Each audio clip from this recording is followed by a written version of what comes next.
J'ai fait des milliers de vidéos depuis 2016 et tout au long de ma carrière sur YouTube, j'ai toujours été absolument admiratif des créateurs qui arrivaient à faire des vidéos sans montage. C'est-à-dire allumer la caméra, parler, éteindre la caméra, la vidéo est terminée, c'est tout. Pas besoin de faire des cuts comme ça toutes les 3 secondes. Et moi j'avais l'impression que pour eux c'était comme un talent inné, parce que moi j'y arrivais pas.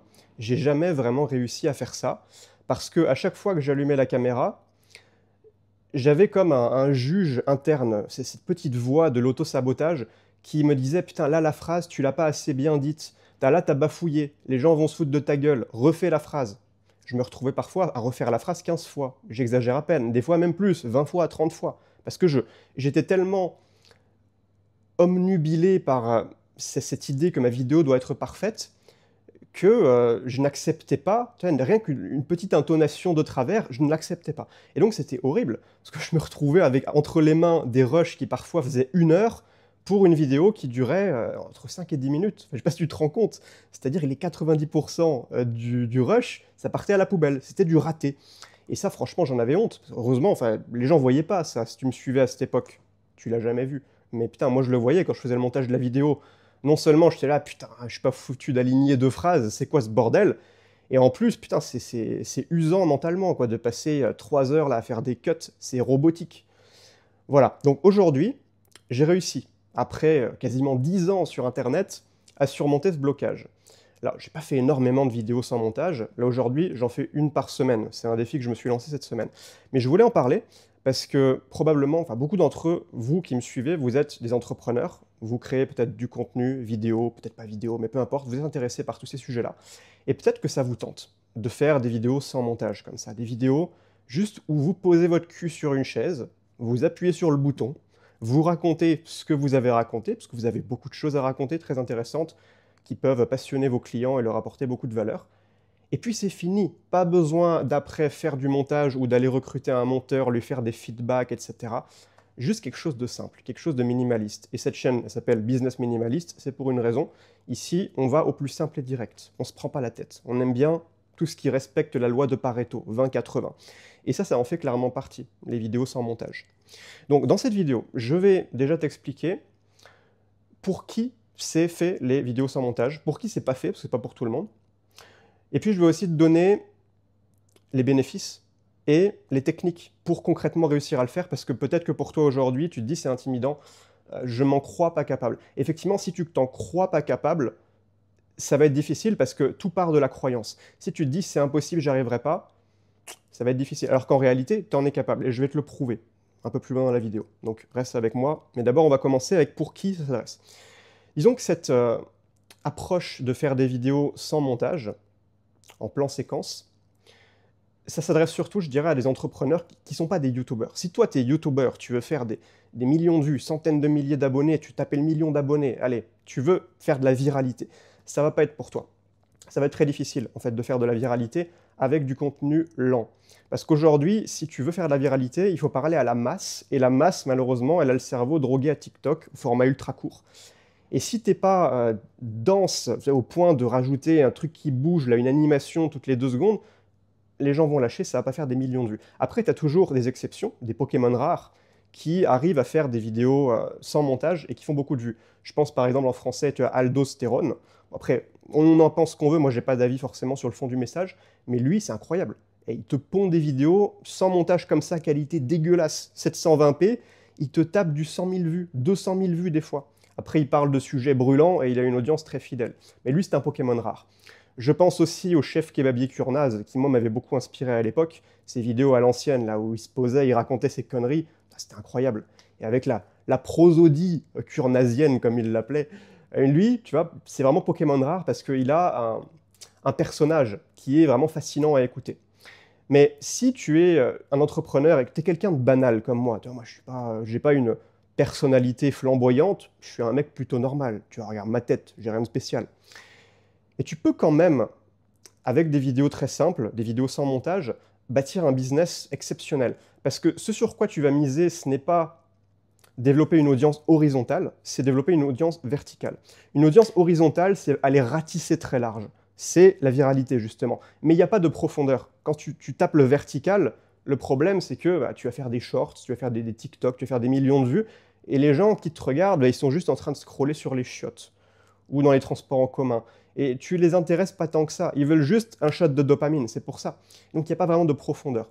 Alors que si tu mises sur une stratégie verticale, et ça c'est pour ça, si tu es entrepreneur, c'est vraiment intéressant, là tu vas créer une vraie relation avec les gens. Tu vas pas juste être un énième PNJ qui voit là dans leur feed le 200e de la journée, ils passent leur temps à scroller comme ça, c'est un truc de fou. Mais tu vas être quelqu'un d'important pour eux, qui leur apprend des choses, comme un mentor. Et ça a une valeur, mais infiniment plus grande que si tu fais des petits contenus superficiels juste pour choper l'attention, comme ça. Voilà. Donc ça, c'est la première chose. Si tu es entrepreneur, tu n'as pas besoin de faire beaucoup de vues. Honnêtement, hein, je connais, par exemple, j'ai un pote à Chiang Mai, lui, il fait 200-300 vues par vidéo peut-être, et il fait du 15K par mois. Parce que ces vidéos, il apporte énormément de valeur, il n'a pas besoin de beaucoup de clients, parce qu'ils vont après de l'accompagnement à étiquette. Et donc finalement, il gagne très bien sa vie avec une toute petite audience. Donc si tu as une approche d'entrepreneur, les vidéos sans montage peuvent être excellentes. Là, j'ai mon petit plan là, je l'avais pris du mauvais côté. Ça, c'était la vidéo de l'autre jour. Donc ensuite, pour qui faire des vidéos sans montage? Pour ceux qui veulent de l'authenticité. Parce que ça revient un petit peu à ce que je te disais. Attends, là, le machin s'est remis sur ma tête. 2 secondes, hein. Je suis encore en train d'optimiser mon setup. Il y a un paradoxe, c'est que aujourd'hui, il y a une course au professionnalisme sur YouTube. Tu regardes sur les 5 dernières années, la qualité, je parle en termes de forme, la qualité visuelle n'a pas arrêté de s'améliorer. Les gens aujourd'hui, ils ont des caméras qui filment en 4K, des micros de podcast de super qualité. Le montage vidéo, c'est extrêmement sophistiqué aussi avec les outils maintenant d'IA. On peut te faire des effets de fou. Enfin, c'est vraiment un truc incroyable. Et peut-être que toi, tu as un peu ce sentiment d'être largué. Tu es là, mais attends, moi, je suis pas monteur vidéo. Moi, je vais pas jouer dans la même cour que tous ces youtubeurs là qui gesticulent, qui font des miniatures avec des couleurs fluo, avec des têtes choquées là, qui capturent l'attention, qui farment l'attention, tu sais. Et en fait, la bonne nouvelle, c'est que tu n'es pas obligé de jouer dans ce jeu-là. Le paradoxe de la course au professionnalisme, je dirais, c'est qu'on assiste à une commoditisation des vidéos professionnelles. Comme tout le monde en fait, ça devient une commodité. Comme un pot de cornichons au supermarché. Tu t'en fous de la marque. Tu sais, tu prends le premier pot de cornichons que tu as devant toi, c'est les mêmes cornichons. Okay. Donc finalement, quand toutes les vidéos se ressemblent et sont très professionnelles, ça n'a plus de valeur de faire des vidéos très professionnelles. Et surtout que toi, tu n'as probablement pas les compétences ou pas envie d'investir dans une équipe. Toi, tu es peut-être là juste un entrepreneur, tu as tes clients, tu n'es pas un divertisseur de masse. D'accord ? La bonne nouvelle, c'est que tu n'es pas obligé d'essayer de jouer à cette course-là que tu ne gagneras pas. Tu seras toujours à la traîne. Mais tu peux prendre le contre-pied total de cette approche, c'est-à-dire faire des vidéos bas les couilles, où juste tu t'assois, tu parles. On se concentre sur le message. On est là pour parler à des gens, d'humain à humain, tu vois. Et on sous-estime souvent à quel point il y a une audience pour ça.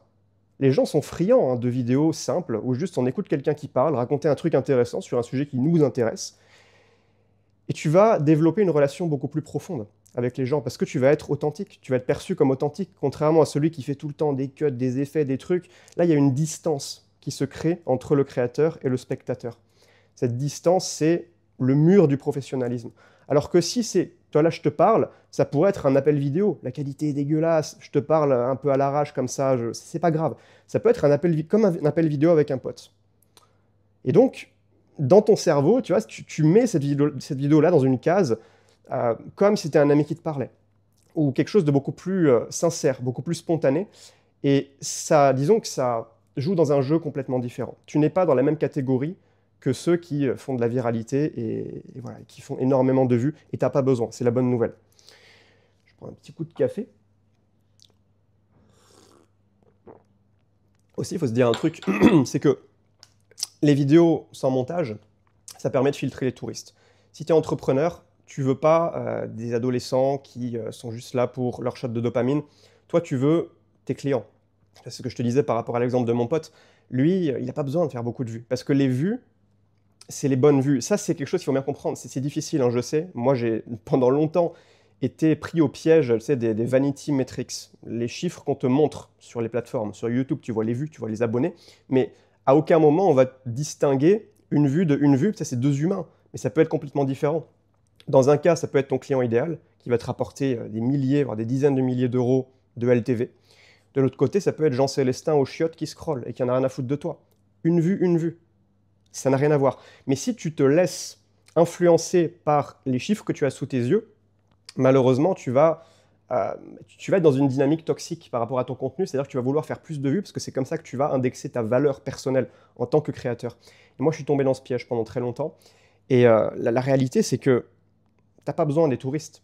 Tu as juste besoin peut-être de 100 vues par vidéo, disons que tu as un taux de conversion de 10%, tu as 10 clients qui te payent un accompagnement à 1 000 € par mois, tu as 10 cas par mois. Enfin, je veux dire, si tu es niché, tu n'as pas besoin de faire des vidéos très sophistiquées. On va avancer. Je vais passer aux techniques maintenant, parce que là, on a un peu fait le tour de pourquoi faire des vidéos sans montage, pour qui c'est intéressant, pour qui ça l'est pas. Donc, quelle technique pour déjà réussir à le faire et pour y arriver et aussi cartonner? Parce que le but, c'est pas seulement de faire des vidéos comme ça à l'arrache, c'est aussi que ça fonctionne pour toi, si tu as envie de continuer à le faire sur le long terme. La première chose à comprendre, c'est que tu en es capable. Et ça, je veux vraiment insister là-dessus, c'est que, imagine, tu rencontres aujourd'hui ton meilleur pote autour d'un café, tu vois, petit café, en terrasse, tu parles à ton pote. Est-ce que tu vas t'arrêter toutes les 3 secondes pour faire un cut? Non.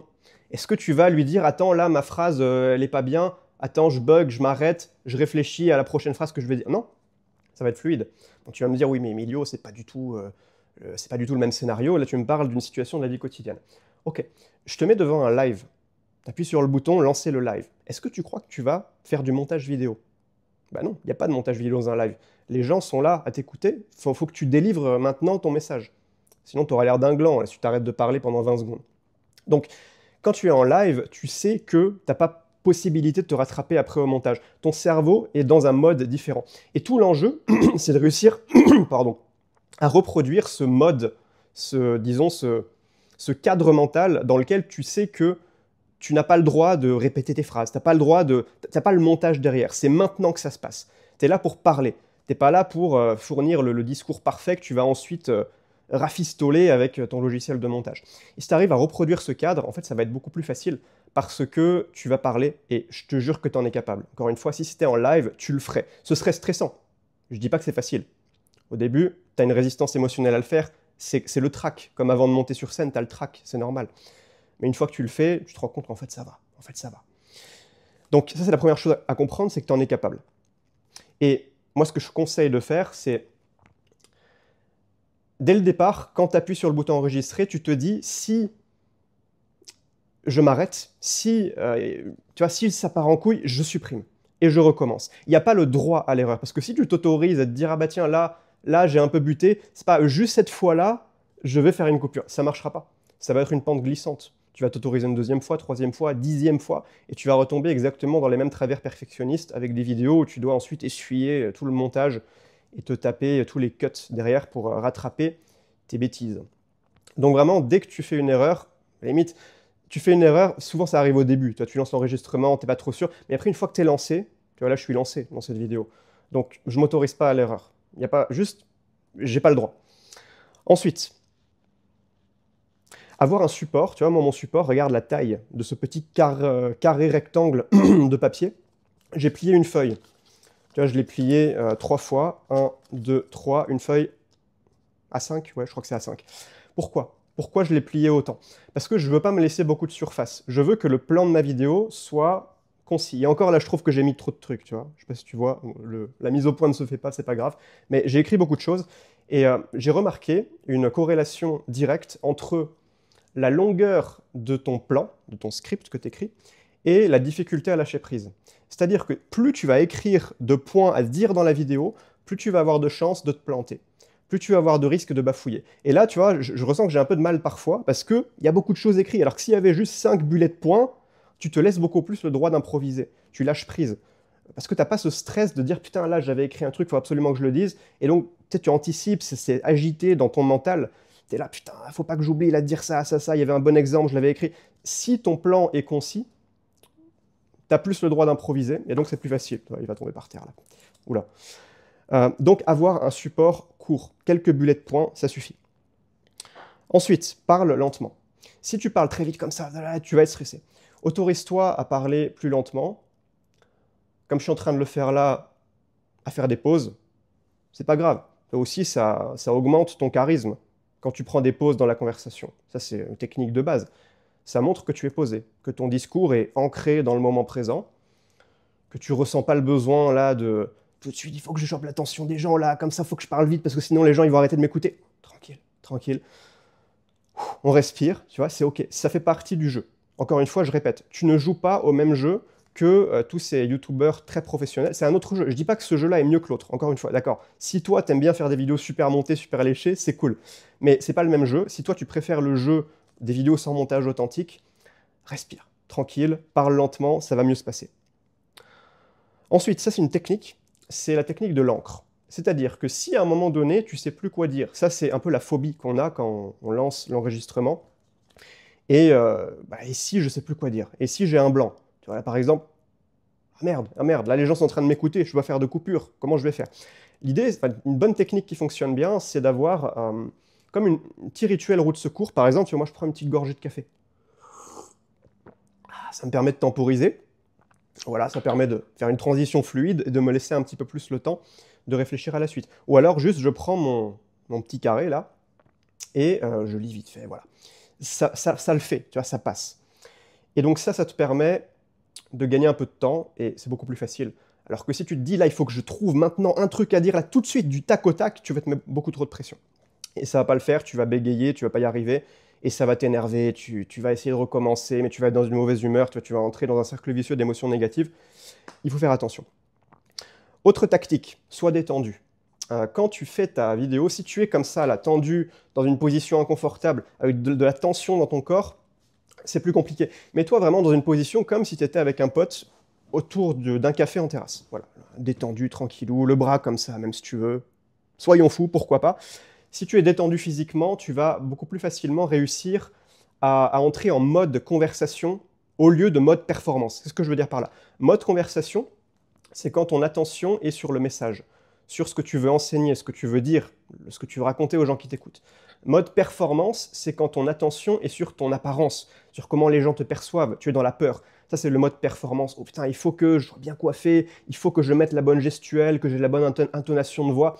Et forcément, c'est impossible de faire des vidéos authentiques sans montage quand tu es en mode performance, parce que ton attention n'est pas sur ce que tu veux dire, mais plutôt sur comment tu es perçu.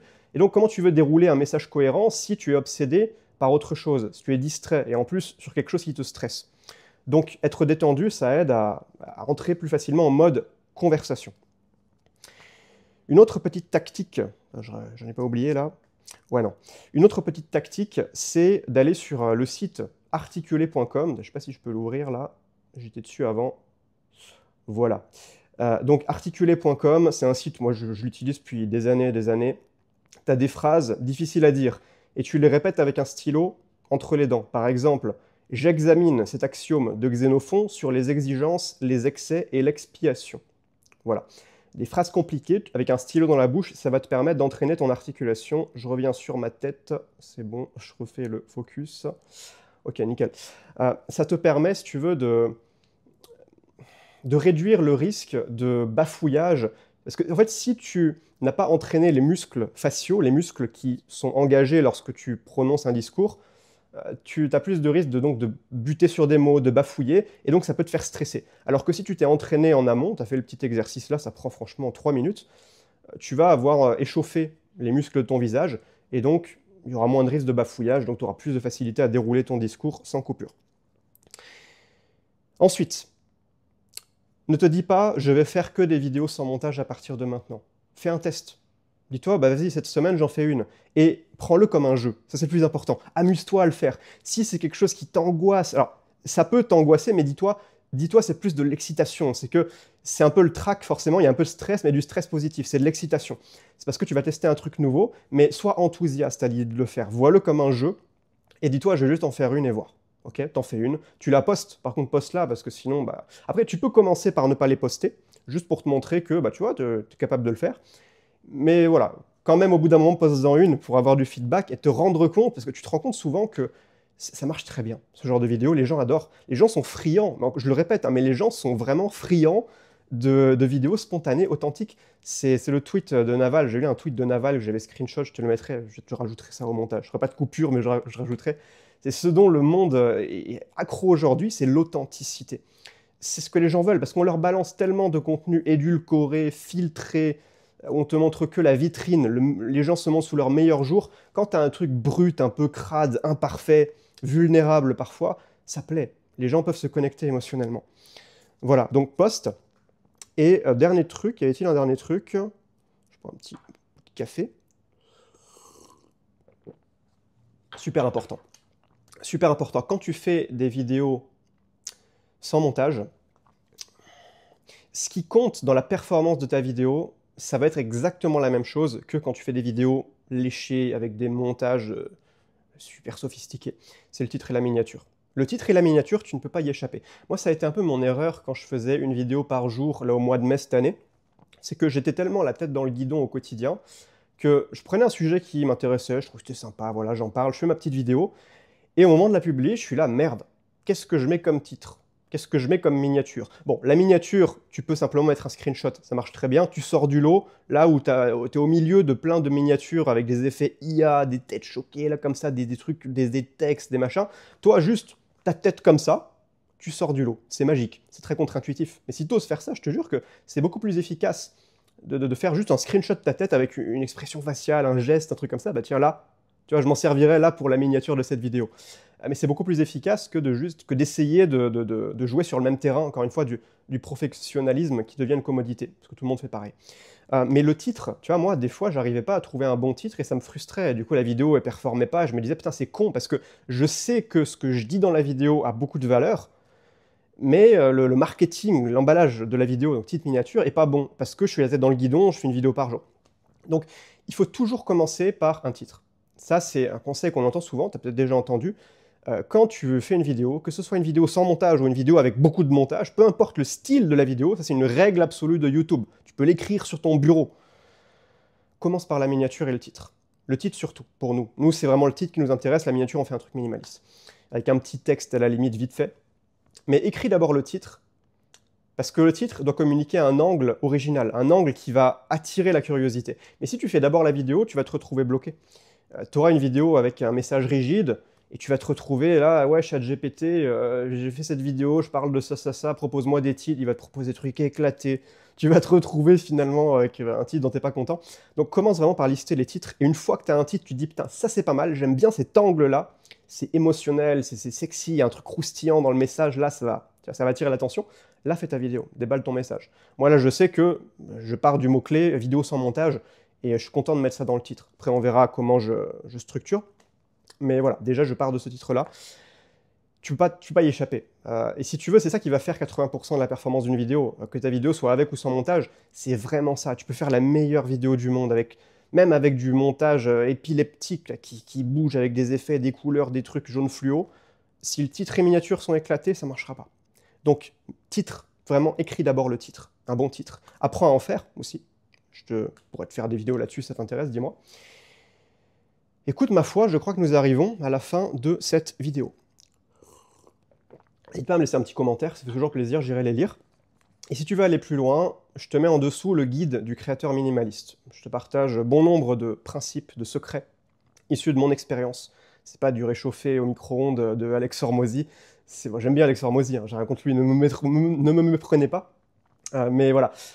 Tous mes secrets de business minimaliste, en tout cas une bonne partie, sont dans ce guide. Tu peux l'obtenir gratuitement. Clique sur le lien en description, t'entres ton mail, en plus tu recevras mes mails, donc c'est cool.